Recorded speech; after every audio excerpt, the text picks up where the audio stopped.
Welcome to the Financial Dads Podcast with Paul Fagan and Jody Fisher. This is the podcast for all dads who want to succeed with life's topics, especially related to family and finances. Now here's my dad, Paul Fagan. Hey Jody, how you doing today? Hello, Paul. How are you? I'm doing well, doing fantastic.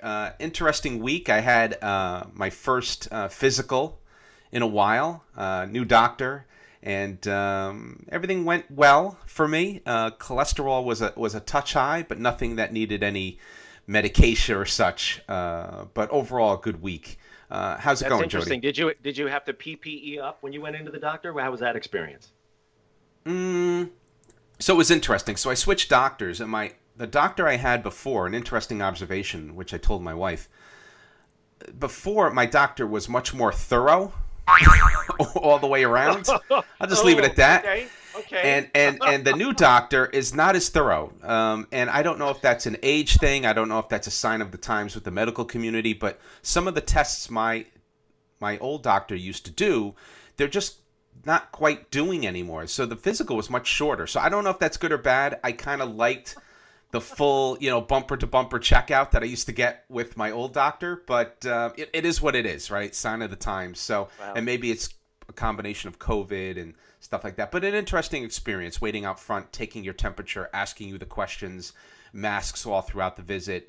The facility was definitely set up in a different way. You just couldn't walk into your doctor's office anymore. You had to wait out front and do these things. But overall, I was happy with the results with all the tests and stuff. So fit as a fiddle, as they say. But I could use a little more time on my exercise routine. I got to get out of my funk. As you know, in the past, I used to work out every single day, and now I just haven't had a chance to do as much. So. I was on the Peloton this morning, 5 o'clock. I did a live ride. Oh, good for you!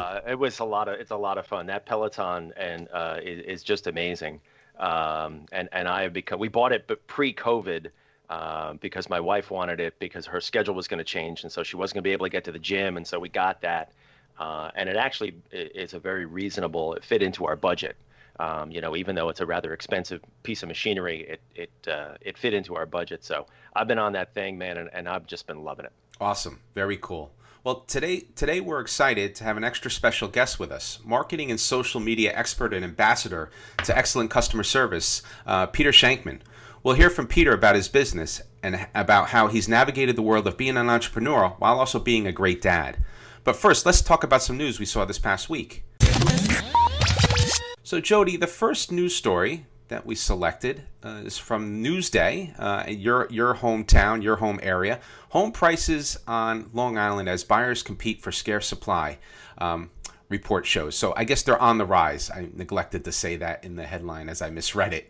But very interesting. New median home price, $469.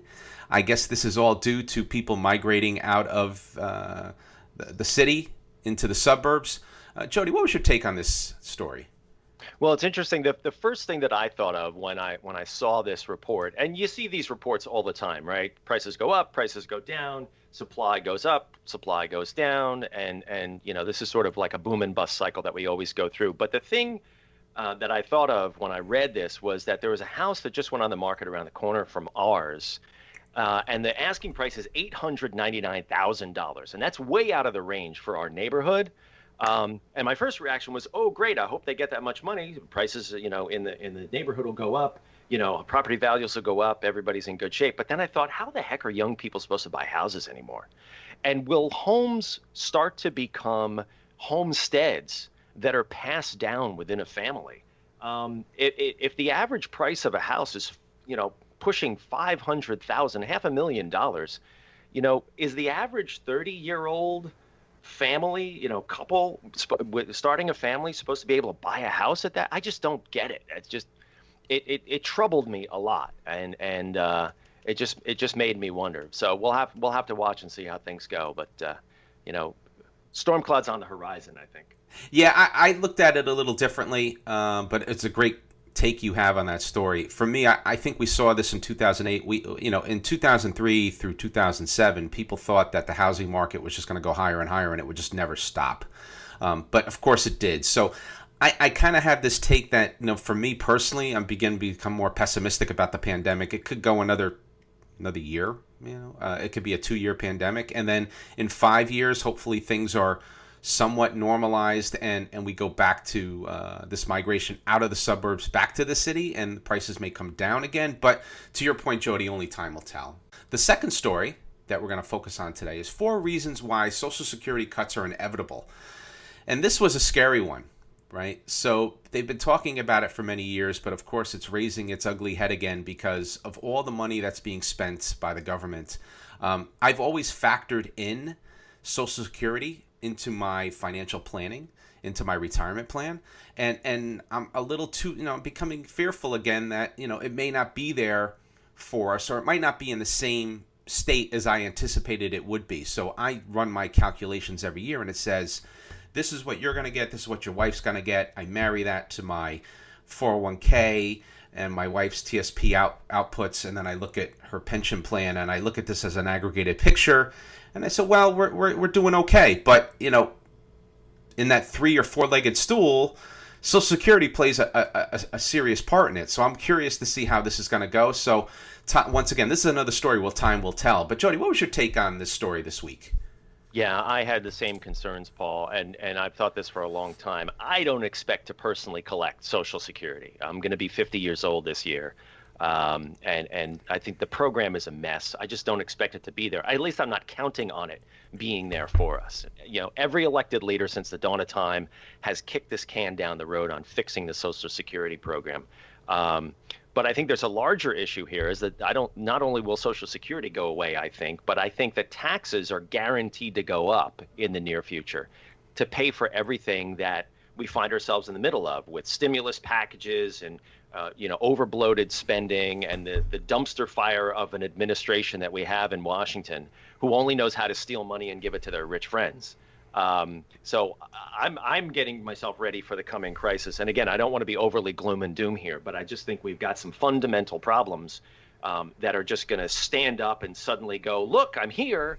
And we don't want to get caught off guard. And that's what our conversation is every week in and week out here, is not getting caught off guard with these things. So I think we got to get ready. And to your point, Paul, about coronavirus and the ongoing pandemic and who knows what's going to happen, and things are definitely going to be different. Get your financial house in order, get ready for what's coming. Yeah, I mean, I think that the old adage from the Boy Scouts, right? The motto, be prepared. If I remember correctly from my Boy Scout days, I think that's what you have to do. And that's what our podcast is all about. If you listen back in some of our podcasts, we talk about this and, going beyond Social Security to make sure you're prepared for a good retirement. Be prepared and earn your badges. That's right. That's what it was. Absolutely. So I guess we're going to jump into the next segment of the show. Now let's bring in our guest, Peter Shankman. Peter, we'll give you a little intro, but maybe we'll let you intro yourself. You've been an incredibly successful entrepreneur. You're the founder and then beneficiary. You sold HARO, Help a Reporter Out, which is a great resource for people who are in the reporting and PR industry. You're the author of several books about marketing and customer service. I still love that story about the steakhouse when you tweeted and got off the plane and were met at the gate with the steaks. And you're the host of the Faster Than Normal podcast, which is the #1 podcast online about ADHD. And you're also a speaker who has spoken in rooms around the globe. And you're a social media machine and a great dad and a friend. So welcome to the podcast. Thank you. It's good to be here, guys. Thanks for having me. I mean, tell us where you are right now with your business and the speaking gig. I mean, things kind of dried up with COVID, right? So where is the in-person networking going on right now?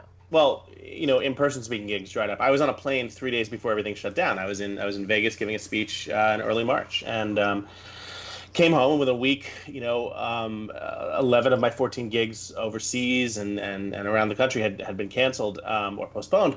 But I saw it coming. I mean, I was in Asia in December. And I was in Asia actually in early January, and I remember seeing what was going on and saying, okay, this shit's going to be big, and this is going to be difficult, and this is not going to be fun. And one of the things I do, which you missed, I'm the futurist in residence for a marketing and public relations agency called Epic Marketing Associates out of Delaware, and a futurist in residence, but essentially I get paid to spend a lot of time thinking about what's going to happen in the future, what the world is, not only a year from now, but 10 years from now, 50 years from now, 100 years from now, and how things are going to happen, what's going to go on. And so, I saw this coming, and I said, okay, well, where are we going to go from this? And no, the problem is that most people in this country, at least, we think about things, okay, we have a problem, what can we do to fix it and get back on with our lives, right? That's sort of how we look at everything. The downside of that is that doesn't really work, right? And something like this that doesn't really work, there's not going to be a get back on with our lives. Our lives are vastly different now, and while we'll be doing different things that will become normal, and I hate the term new normal, but while we're doing things that will sort of become our lives, if you think back in the 70s, seatbelts weren't mandatory, and can you actually imagine getting into a driver's seat now without automatically clicking your seatbelt, right? So things are going to become normal, but in terms of, for me, I reached out to all my clients and look, there's going to be some messed up times. I'm happy to come in and do a Zoom talk, and of course, this is in early March, and I get a lot of what's Zoom, and I'm happy to come in and do a Zoom talk, and talk. So I pivoted pretty well. I've been doing a lot of online keynotes, virtual keynotes. A lot of big companies have been coming in and grabbing me, like Verizon and things like that, and asking me to do more for them. So I've been doing a lot of that. I also have several courses on PR, on ADHD, things like that have been selling like hotcakes.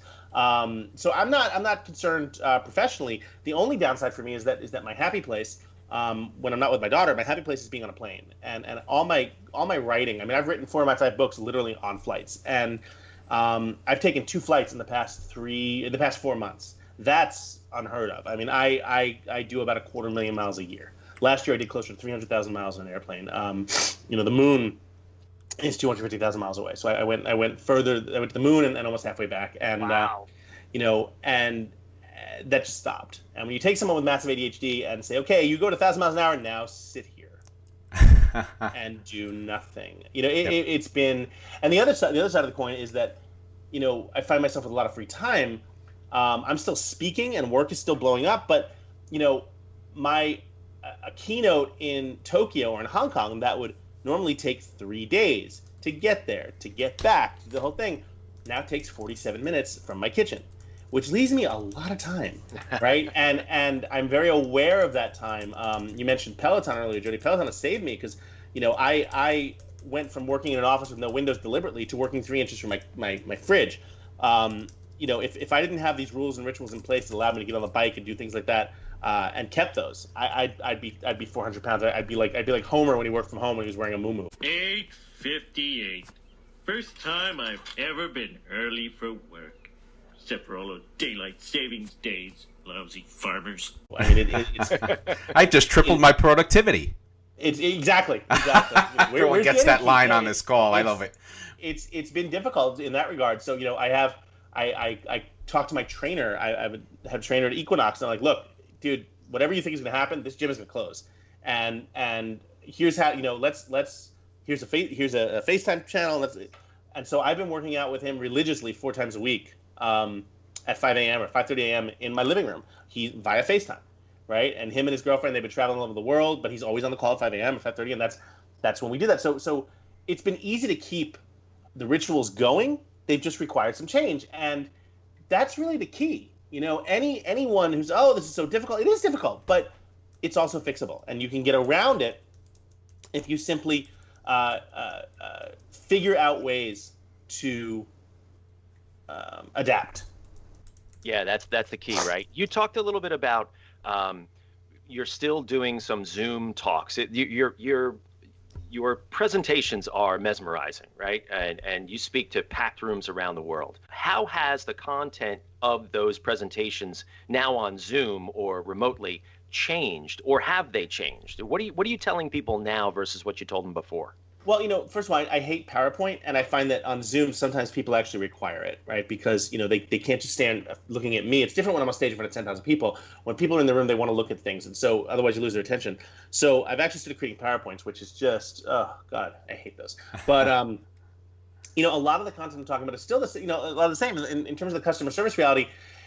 I've always said that customer experience is horrible, and it's so terrible, and people expect it to be so bad that all you need to do is just suck slightly less than everyone else and win all the things. If you think about your last flight and how bad it was, and you had the anal probe at the TSA, and then they gave away your seat. And so just be a little bit better than what people expect, and you'll be over the moon and you'll win. So now, just adding a little bit of empathy to that, right? Where, people are in a situation now where the customer experience, it used to be, please listen as our menu options have changed, and you couldn't get someone on the phone. Now it's, please listen as the menu options changed, and by the way, we have no one working anymore here because of COVID, so there is no human. So good luck. Godspeed. May the odds be forever in your favor. So the basic premise of just being a little bit better, right? Saying, hey, look, we don't have phone support anymore, but you know what? You can email us, right? We have people who are answering email. You can do this. You can get it. There's so much you can do to just be a little bit better than what people expect. And that's really the killer thing. It goes back to my favorite joke of all time, which is, two guys are on a trail run in the woods, and they're about 5 miles in, and they see a bear. And, oh, my God. And the bear sees them, and he starts to, he stands up, and he raises his claws, and these guys are dead, right? And they're holy shit, this is it. It's over. And the first guy leans down, and he tightens up his running shoes, tightens the laces on his shoes. And the second guy says, what the hell's wrong with you? You can't outrun a bear. He says, no, I just need to outrun you. Right? And that has always been my favorite joke, because I don't need you to be awesome, right? I had Tony Robbins on my podcast a couple of years ago, right? And he's all like, oh, yeah, we do the whole walk on fire. I'm like, what the fuck with the walk on fire? That shit's hard. Why would you do that? No needs to walk on fire. You just need to be a little bit better than everyone else, and that does not involve walking on hot coals. So, it's so true. It's just be a little bit better. And I always remember, God, late 90s, early 2000s, I somehow wound up with I was working for Tony Bennett, and some random twist of fate, my parents, myself, Tony Bennett, and his very young girlfriend all wound up going out to dinner at Nobu, and we walked in without a reservation because he's Tony freaking Bennett, and we had this incredible meal, and at some point during the meal, my mother gets up to go to the bathroom, and Tony Bennett stands up when she goes to the bathroom, and she comes back from the bathroom. Tony Bennett stands up again. My dad and I were sitting there eating sushi like watching The Simpsons eat with and we leave the restaurant, and Tony and his girlfriend go one way, my parents and I start walking the other, and my dad's like, my God, that was an incredible meal. I'm like, my God, that sushi was so good. I was like, Tony Bennett stood up for me when I went to the bathroom and then didn't talk to us for a week, right? So it's like, that's all it takes. Since that day, I have never not stood up for someone at a restaurant, at a table, at a dinner, whatever, right? And it's the easiest thing in the world, but no one else does it. That's what's so awesome about it. And I got to tell you, that story is a great segue into what we talk about here on the podcast, Peter, is, parenting and the financial decisions that go with that. You have a young daughter. I have a young daughter. So important, I think, for dads to be teaching those kinds of lessons and those kind of expectations to our daughters and to our sons as well. How have you navigated these last few months with your daughter? I mean, I've seen you on social media, going to the playground and stuff, but living in Manhattan in a box has got to be a lot harder than what Paul and I have, where we can go outside into a backyard or something like that. How's that been? Yeah, it must be nice to have a backyard, little fuckers. No, it's funny. One of my daughter's friend's parents, who is the daughter of a very famous musician, she called me a couple weeks ago, and she's like, "Hey, how's it? Hey, holding up?" So I'm like, "Oh, I'm just like, what are you doing?" Like, "Oh, we go to the playground. You've been staying in the city to write." Yes, Karen, we don't all have 3 fucking homes, but it's been difficult. We've survived it. I have a lot of friends outside the city, thank God, and we've gone to their houses and their pools. We're going to a friend of mine's pool in Jersey today.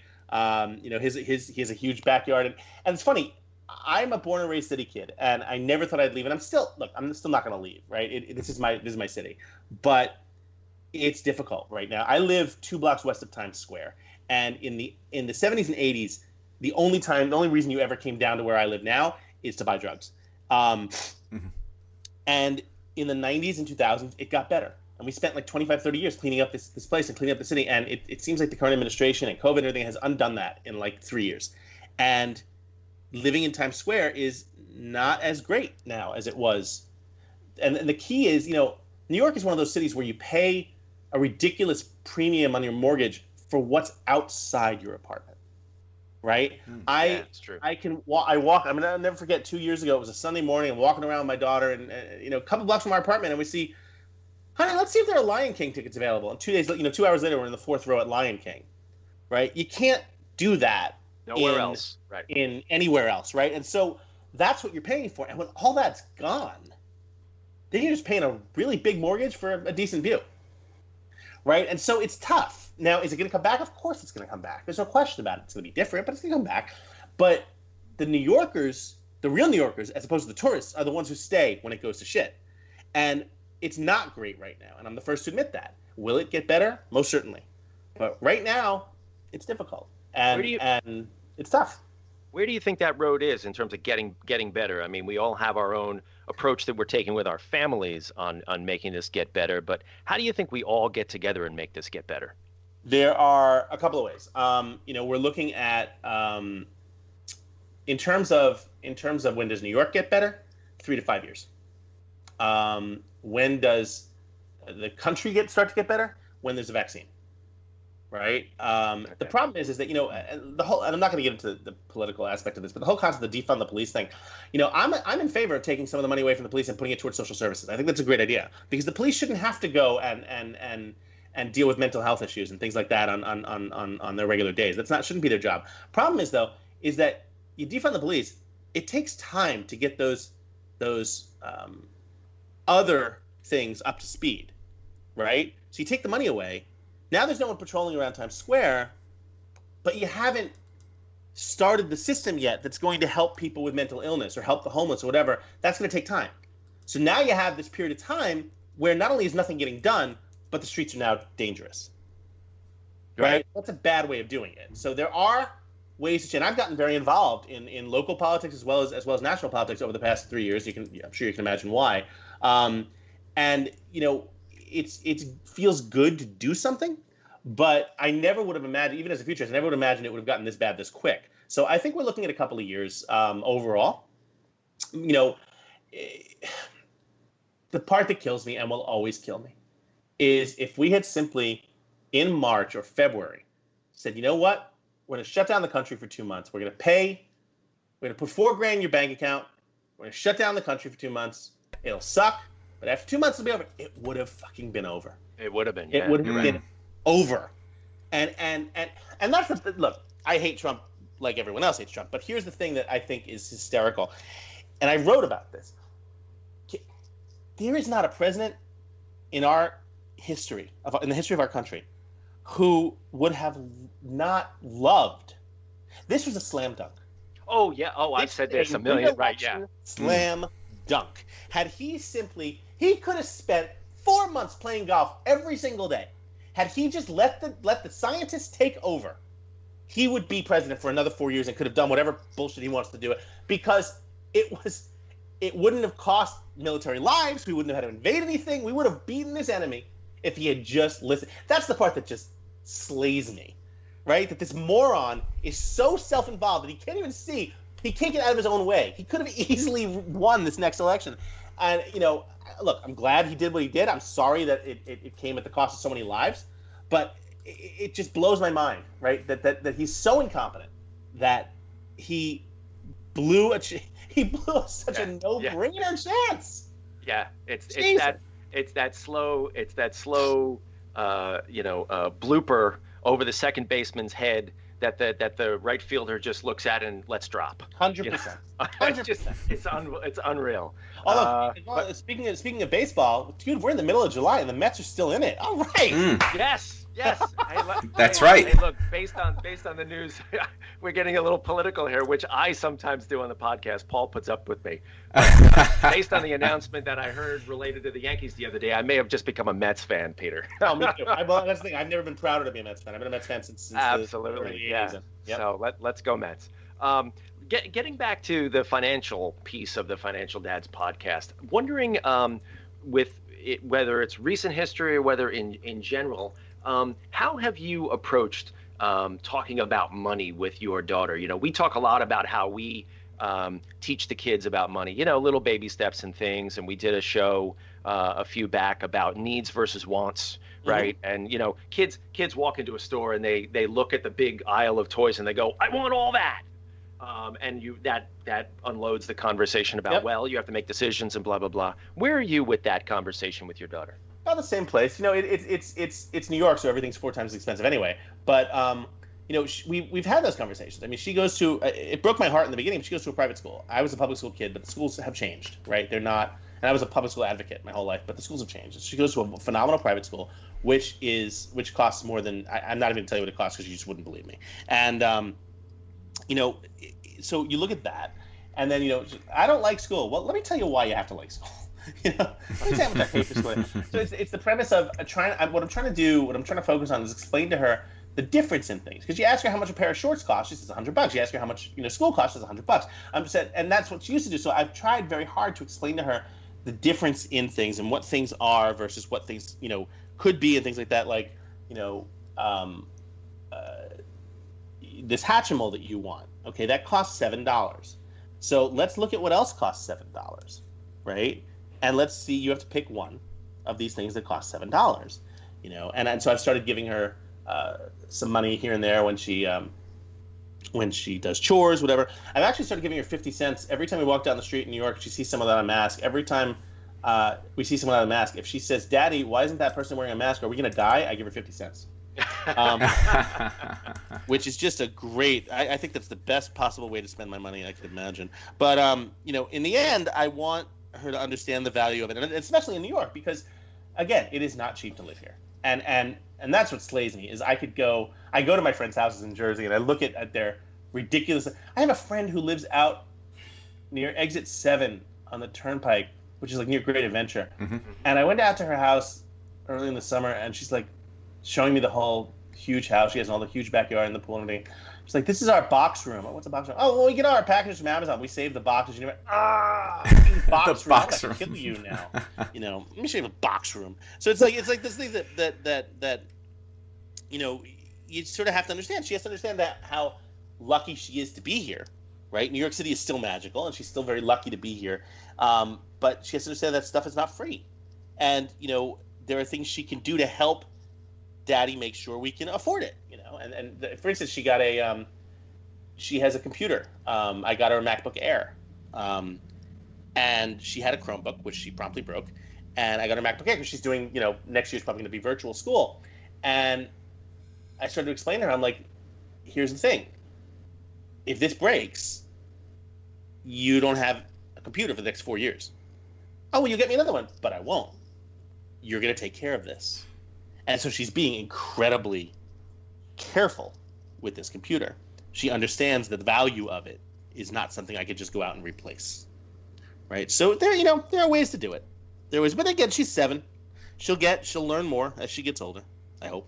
Yeah, our daughters are the same age. My daughter's going to be 8 in just a couple of weeks, and it's interesting to see the habits that they develop with money. And I think you hit the word right there, Peter. The value of things, right? It's not necessarily how much it costs, but it's how important it is to you. And that goes a long way, I think, in helping kids understand what money gets them. It's also been interesting personally for me to see the dynamic between, the daughter who's 8 and my son who is 11, and watching them, with all this remote stuff, there's been a lot of Fortniting going on. And part of it is because they can talk to their friends while they're on there. So we've really kind of loosened it up a bit because they can put on the headset, fire up the microphone, and they can actually talk to their friends in a way, especially earlier on, that they couldn't otherwise. And so, there's a lot of money going into Fortnite skins. But it's interesting to see how they save their money to buy something, and then one has saved more than the other one, and then they buy the thing, and the other one can't, and then now the other one is saving their money, and it almost becomes a competition. And maybe that's at least the secret that my wife and I have struck on is like make them compete.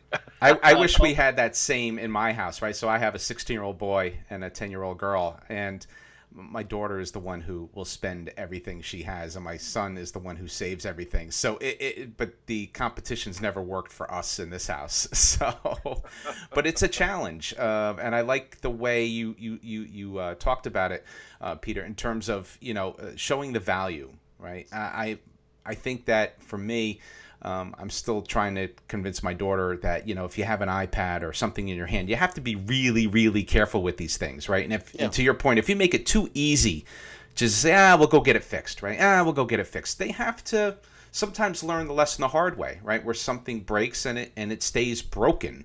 Exactly. Because otherwise they're not going to learn that, if you break it, there's consequences. So I love the way that you presented it. And I like the fact that your daughter's kind of treating that MacBook Air, which I try to do that with my MacBook Air personally. I treat it very carefully until the one time it slipped out of my hand and I bent the corner up, which I'm still... Always. I'm still reeling over that. And that was 4 years ago, right? I have a little Air 11 that I don't want to get rid of. And it's just bad enough for it to be very annoying. And every time I flip that cover, I see that bent corner and I'm like, ugh. But it is what it is. So, Peter, wanted to talk with you a little bit about your podcast, because I think it's fantastic. You've got some great people on there, and you dropped some terrific names earlier in the show here. You've been outspoken, and you're proud of the fact that you're diagnosed with ADHD, and your podcast, Faster Than Normal. We've had a conversation about this offline. The explanation that I think you use, and I'll let you explain it, that your brain works faster than normal. You've described that as a superpower. That you're able to harness that and use that. How has that led you to make better decisions, perhaps with your finances, or better decisions with your parenting? Tell us a little bit about that. Well, a lot of what I learned about my ADHD is that, I only have two speeds, essentially. I have namaste and I'll cut a bitch, and there's really no middle ground there. And so I have to be very aware of what I do. There are rules that I've put into place in my life that allow me to sort of get through the days.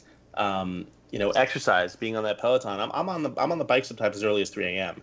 I'll get up at 3 a.m. and start riding, because if I want to do a long ride, whether I need to for training, I was training for an Ironman until they freaking canceled it 3 days ago. But whether I'm training or I'm just riding long for whatever, there is something about the ride that helps me and centers me. Right. And I know that I'm a better person, better father, better everything if I've exercised. So the first thing I will do in the morning, hands down, is exercise. I was lifting with my trainer an hour before this call. And so that has to happen. And that centers me and allows me to not make incredibly stupid decisions or rash decisions. Right. I'm a skydiver. I jump out of airplanes for fun. And I had someone said to me, "Oh, when my kid was born, well, you're going to quit now, right?" I'm like, "Why would I?" "Well, it's dangerous." I'm like, "No, what's dangerous is me not getting the dopamine hit from the skydive, right? And then not being as good of a dad as I can." So, there are several things that I do that I put into place, and I've learned all about those from my ADHD. I wrote a best-selling book called Faster Than Normal, same name as the podcast, and the whole premise is, I have a different brain, but it's not a weakness. It's a gift as long as I know how to use it, and to use it correctly, I have to make sure I'm doing the right things for it. Things like exercise, eating healthy, right? I can go on again, that whole namaste or cuttabitch thing, I don't have a middle ground. I will order a pizza and eat the pizza, right? There's no leftover pizza in my world. So when my daughter wants pizza, I'll order, we'll go and we'll get a couple of slices and bring them back, and she'll have pizza. Because if we order a pie, she'll have 2 slices, I'll have 6, right? I wake up the next morning, I feel like crap. Oh, well, I feel like crap, might as well not work out. Well, now I haven't worked out. Okay, now it's 3 days, now it's 2 months, now I'm 20 pounds heavier. Screw that. Right? And that literally is how quickly it happens. So it's about understanding your brain, how your brain works, and putting rules and regulations into place that allow me to focus. I have 2 sides to my closet, and they are labeled. One says office/travel, and it's t-shirts and jeans. The other says speaking/TV, and it's button-down shirts, jackets, and jeans, and that's it. My suits, my vests, my whatever, sweaters, those are in my daughter's closet. Because I've had to look every day when I was waking up, what should I wear? Oh my God, that sweater, I love that sweater. I wonder how she's doing. I should look her up. It's 3 hours later, I'm naked in the living room on Facebook. I haven't left the house, right? So you have to understand how your brain works. And, people think I'm crazy. Oh, you get up at 3 a.m. What are you, a farmer? You sleep in your gym clothes? Why? Well, because when I get up early and I'm already in my gym clothes, it's kind of hard to go back to sleep. I'm done. Let's work out, right? So I don't care what other people think anymore. I've stopped. The only people that matter to me now are my daughter, my parents, my daughter's mom. Those are the people that are important to me, my girlfriend, whatever. I don't care about what other people think. I want to live my best life. I've woken up at 4 o'clock in the morning for I can't tell you how many years. And it's just, I find it to be the best time of the day for me. I get up, I work out, I'm able to hit, the email and the social media and do all that stuff in a quiet house and drink my cup of coffee before anything happens. And by 6 o'clock, 6:30, I'm good and I'm ready to go. Yeah. No question about it. And it's just amazing how many people don't think about sort of what can you, how could you improve if you just gave yourself a chance? Oh, that's very cool. Yeah, it reminds me of, I took a course once at a previous job. It was called 2 Awesome Hours, and trying to figure out what part of the day you're most productive. And I think I'm in the same camp as you guys where, at 5 a.m., the house is quiet. I could grab coffee. I, too, have a Peloton. After this podcast today, I'm going to listen back on Monday, and hopefully this will motivate me to get back on the saddle, so to speak. My Peloton has not been getting as much use as your Pelotons, but I'm hoping to make that up at some point. I do have one quick question, Peter, in terms of with the superpower with ADHD. How have you applied it to like financial decisions? Is there a take when it comes to financial decisions where ADHD has helped you in terms of making those decisions? So I set up. I think the best thing I've ever done is I have an accountant. When I sold my company, when I sold Harrow, my financial advisor, I had the money go right to my financial advisor account, not my personal account. It was a lot of money. And I was smart enough to realize that if it was sitting in my account, I would be able to justify buying that new Lamborghini. I live in Manhattan. I don't need a car, right? So I had the money go deliberately to him, and it was invested, and it's done very well. And, I am aware of the things that I'm great at and the things I'm not great at. And so the best thing I can do is outsource the things I'm not great at. In terms of investing, savings, things like that, I outsource that, right? I keep a little bit of money in my account, so I have money for whatever, if I want to buy something special or do, whatever. But I have one credit card. I have an American Express card, and you have to pay that off at the end of every month, and that's it, right? And I'm just, again, I've set up rules in place that allow me to go full speed but not go off the rails. And that, there's a reason that when I give a keynote in Vegas, I go for, I will do a 9 a.m. keynote. I'll take a 6 p.m. flight out of New York, land in Vegas at 10 o'clock, go to sleep, wake up, do a 9 a.m. keynote, and be in a 12:30 flight home. Nothing good happens if I'm, unaccompanied in 24 hours in Vegas. Right? It's the same reason I don't drink, or very rarely drink. I don't have one drink. I have 6 drinks, right? And so you have to know yourself, and it's easier for me simply not to drink. Am I doing this because I want to get drunk? No, it's in front of me. Right? The same way that pizza is in front of me. So again, know thyself. And that applies to every facet of my life, whether it's financial or emotional, whatever. Yeah, that is very cool. And I think at this point, I think it's time we'll jump into our summary recap. For me personally, Peter, I'm going to listen back to this podcast when Jody finishes his beautiful edits and such on Monday and give it a listen. And I'm going to take so much away from it. I jotted some pieces down in terms of some of the things you hit upon. The new normal, right? So I think that's key. I think that I had, before this podcast, I was convinced that we would go back to some normal. But I think you're right. I think we're in a new normal stage. I hate that term. It's not a new normal. It's the next normal. I'm doing away with it. So the next normal. I think that's what I'm going to have to do. And you have me convinced that this is, probably the case. And I want to focus on those ritual changes, making sure that I'm focusing on those pieces, as well as everything is fixable, and then kind of figure it out. And I love the term you coined during the podcast, suck less. I love that. Jody, what was your take on today's podcast and takeaways? Yeah, I learned so much every time we have a conversation, Peter. So thank you for being here today. I think what I'm taking away today is to recognize our strengths and our weaknesses, to elevate the former and reduce the latter the best that you can, and recognize that we are all in this together. We can learn from each other. We can expand our perspective, and we have to keep going. Peter, let everybody know where they can find you online. Yeah, my entire world is at shankman.com. I am at Peter Shankman on all of the socials. I am fortunate enough that I grabbed my name. So at Peter Shankman everywhere. The podcast is fasterthannormal.com. And I run a mastermind group called shankminds.com as well. Very cool. Awesome. Very cool. Well, Jody and Peter, I thoroughly enjoyed our discussion today, and I'm personally looking forward to when we meet again. We'd love to do this again with you at some point, Peter. Thank you. By all means. Thanks, everyone, for downloading our podcast. If you have any questions or comments, please email us at financialdads@gmail.com or check us out on Facebook. Just go to financialdads.com.